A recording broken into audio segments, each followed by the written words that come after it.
What is up, everyone? Welcome back to Mainly Movies, the channel where we talk about, well, mainly movies. So welcome back to another video. This is a very, very late review. A review of a movie that I probably saw about 2 or 3 weeks ago, but I am only just reviewing it now. And the movie we're going to be reviewing is Last Night in Soho, directed by Edgar Wright. This movie follows a girl who moves to London to study fashion design. After moving into an apartment, she begins to have dreams of another girl in the 1960s. The room is on the top floor. It's perfect. I love it. If I could live any place and any time, I'd live here in London in the 60s. So this was a movie that I heard little things about every now and then before it came out. I saw posters and different things, but I never was really sure what it was until I saw the first trailer. And then I realized after watching Edgar Wright's Criterion Closet Pick video, I understood fully what this movie was going to be. So this movie pays homage and reference to a genre called giallo, which is an Italian horror genre, which movies like Suspiria and Inferno are well-known movies within that genre. And you can tell that Edgar Wright is a big fan of that genre because this movie feels like it should have been made in the 70s as a giallo film. It has a lot of the tropes and the atmosphere and a lot of the feeling of a giallo film. And that to me was great. This is another movie that a lot of film enthusiasts can watch and they will understand a lot of references. But even if you're not, you can sit down and relax and watch this movie. This movie has a very, very good mystery. It's quite entertaining. It hooks you. Throughout the whole movie, there's just so many questions you're trying to figure out until some of them are explained and some of them aren't. But this movie looks really, really good. This movie has a very nice color tone. There's a lot of neon lights, a lot of cool lighting, and obviously because it's an Edgar Wright film, the editing is on point. The editing is fantastic. There's a lot of sequences where they're in the dreams and it will just, somebody will move past the camera and then it will switch to Thomasin McKenzie's character, then it will switch back to Anya Taylor-Joy's character, and it's very, very clever. Sometimes Anya Taylor-Joy will be walking downstairs and there'll be a mirror next to her and it'll be Thomasin McKenzie. All that special effects and all that editing kind of techniques are brilliant and are used very well in this film. The movie is also very well directed. Edgar Wright did a fantastic job directing this movie. The movie feels nice and cinematic and there's a lot of mystery to the film, and he did a really good job at making that. Now this movie is advertised as a horror movie. I wouldn't really call it a horror movie. I would go into it expecting more of a mystery. There's not many scenes that made me jump or that scared me per se. There's a couple of actually disturbing sequences in the film in one particular area, which if you've seen it, you might know what I'm talking about. For the most part, this movie is just trying to figure out the mystery of the film, and I really like that. The movie does not need to tell you anything.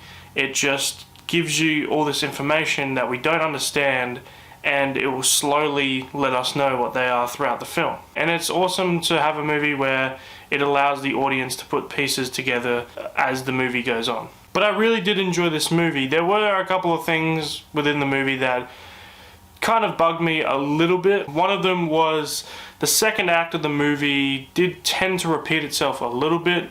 I have a feeling they didn't know exactly quite where they wanted to go, or they knew where they wanted to go, but they still had a runtime. So the second act kind of repeats a lot of the dream sequences, and a lot of that sort of stuff happens a lot. And it's not until the probably the start of the third act where it starts to change and new things start to appear, which is when the movie gets really exciting again.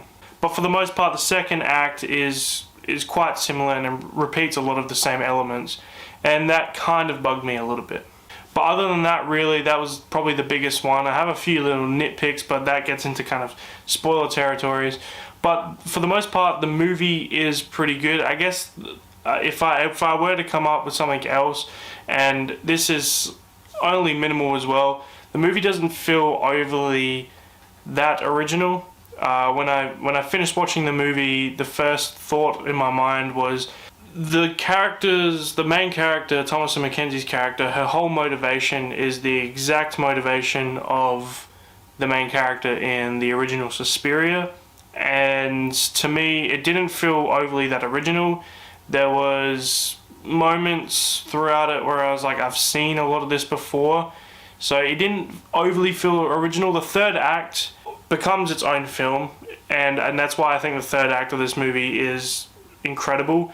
It's really good and it goes in its own direction, which I like, something that I've never seen before.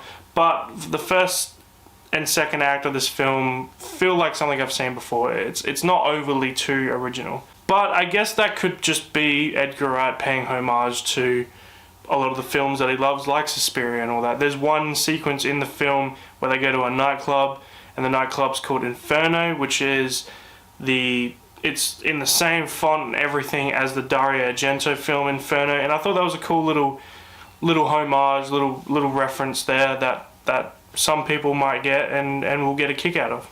But other than that, I think this is a really good movie. You definitely need to see Last Night in Soho. I was really sad when they weren't showing it in the big VMAX theater, because that was how I wanted to see it. That's how I want to see most movies nowadays. But I did see it in a theater, and I did enjoy it.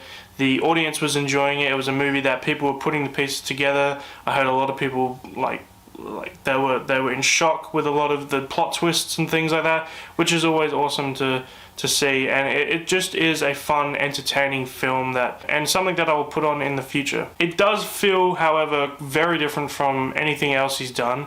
He's definitely trying something new and trying to step out of his comfort zone, which I appreciate. I do like that, and I do think he did succeed. I still think this movie is better than Scott Pilgrim. I like Scott Pilgrim as a film, I just don't think it's one of his best films. I think it's a good film, just not one of his best. But it still doesn't beat Baby Driver or The World's End or Shaun of the Dead for me. But I do really like this film, and I think you should definitely watch it. Which is why I'm going to give Last Night in Soho an 8.5 out of 10. I did really enjoy this movie. The movie kept a nice pace. It was entertaining. It had a very, very good mystery. A lot of great homages. Just not original in the first and second act. It felt like something I'd seen before many, many times. But other than that, like, the movie was still really good, and I do recommend you go see Last Night in Soho. So guys, thank you for watching the video. If you enjoyed the video, please leave a like and subscribe, and I hope to see you guys in the next video. So stay tuned, and I'll see you guys next time. Bye.